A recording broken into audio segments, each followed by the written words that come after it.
The simple present tense is essentially the default mode of English. Instead of thinking about what is happening right this very second, think of this tense as the way you describe the permanent backdrop of your life.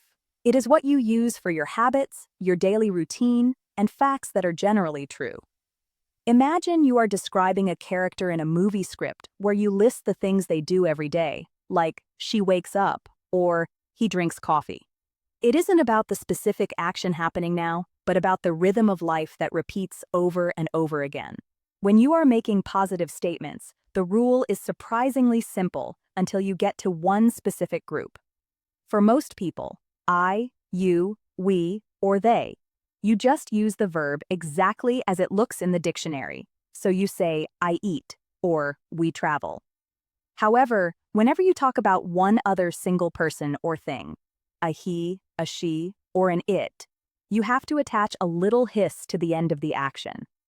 This is the third person S, and it acts like a little tail you must pin onto the verb, changing work to works or drive to drives.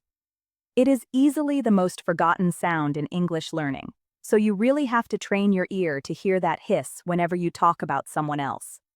Things get a little more mechanical when you want to say no or ask a question because normal English verbs are a bit lazy and can't do this job by themselves. They need a helper word to carry the heavy lifting, and that helper is do. If you want to make a negative, you bring in do and attach not to it, giving you don't. If you are talking about that singular he, she, or it, the helper takes that s we talked about earlier and becomes doesn't. The most important thing to visualize here is that once the helper doesn't steals the s, the main verb relaxes and stays in its simple base form.